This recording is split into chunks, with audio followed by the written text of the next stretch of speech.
Hey, I'm on my couch and I have my computer on my lap and I was just going over the subtitles.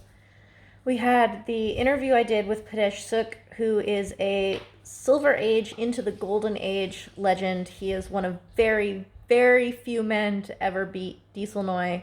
But to make him even more incredible, he also beat Wichanoi and Posai. This man is incredible. He's 64 years old, and we were able to interview him after filming with him for the Muay Thai Library. So he has a Muay Thai Library session, which is amazing. And then we did this interview with him, which is part of the preserve the legacy documentation that we like to do of just preserving these incredible men in the history of Muay Thai. So we had the interview translated, and then I go through and look at the translation and just kind of clean it up, or sometimes there are things that were not understood because of the context or something like that, and I just try to make it more so that you're never caught by the language of the translation as you're listening to it and reading it, so it really feels like you're understanding him as he's talking. But one of the cool things about going through, it's a lot of work, honestly, but one of the cool things about going through and doing this kind of work where I have to watch it again is that I speak Thai, I read and write Thai, but I'm not 100%. So there are things that I miss actually during the interview because I simply don't understand an accent, or the way someone talks is a little weird, or I'm not completely fluent. So there are things I miss that I get to pick up on when these are translated, which are really exciting. But then I also just get to get excited by what was said anyway, even though I was there and nervous out of my mind to be doing an interview with these people.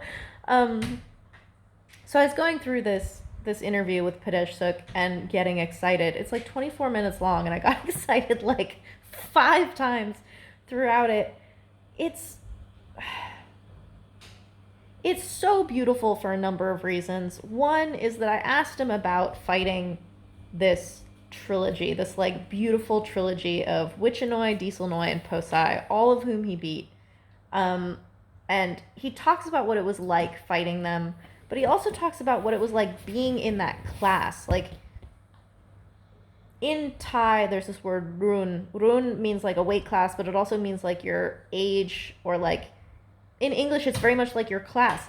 If you go to school, you stay with the same class all the way up. That's your class, your grouping. And so if you don't know someone who's 2 years younger than you, it's because they're not in your class, kind of thing.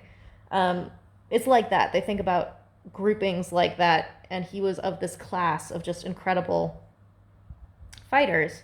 And so he talks about what it was like being in that group, fighting against these other legends. And then I ask him about something that I ask a lot of fighters from the Golden Age about, how Muay Thai has changed from their time to now.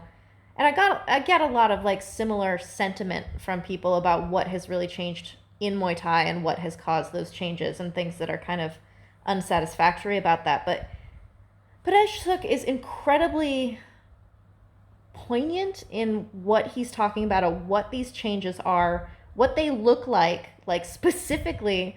It's one thing to be gambling has too much influence in Muay Thai kind of thing. That's very vague.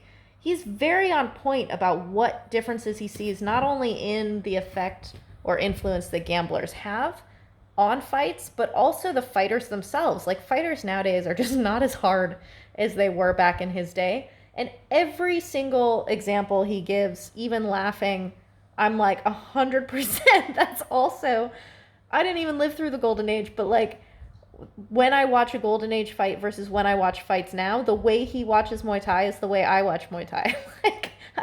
I look up, and if a fight totally catches me, I'm way into it. And if a fight doesn't catch me because there's no tactics, or people aren't really paying attention to the fight itself, they're not fully into it, I'm just kind of side watching it kind of thing.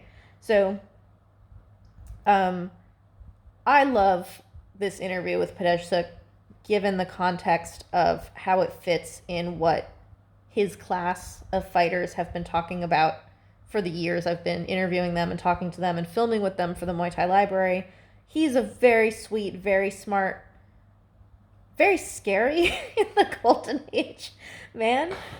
He's like one of the original elbow fighters. He not only was great at the way that he used his elbows at a time that like elbows were not like a huge part of a lot of people's arsenals back in the day, and he was cutting not only his opponents but like Yodmoy legend opponents. He cut Diesel Noi, he cut Posai, and he cut Wichanoi, he says, all with this elbow. Pong, dude. And Cowpong. He was like, the next time you see Cowpong, you look at his eyebrow. You'll see my cut. He's very, very proud of that one.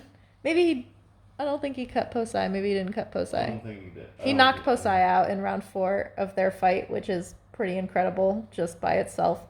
I love how he talks. I love how candid he is. He totally, when I'm asking him about these fighters, he's like, oh, nobody thought I could beat him. They didn't think I'd be able to stand up against his knees. I was short. He was tall, like all this stuff. He's very cool. So this interview is going to be posted, or is maybe even already posted by the time I put this up. Already posted. The link will be in the description of this video. Kevin tells me these things because he deals with these things. But I'm stoked for this interview, and I'm very, very, very happy for people to be able to watch it, and I hope that you guys enjoy it at least as some part as much as I do, because I think this stuff is awesome. Yeah. Oh, and thank you to my patrons for making this possible. I'm tired and giddy. Thank you guys for making this possible. These projects are absolutely, absolutely invaluable. There's nothing like it, and there should be more of it. So we're doing more of it. Thank you.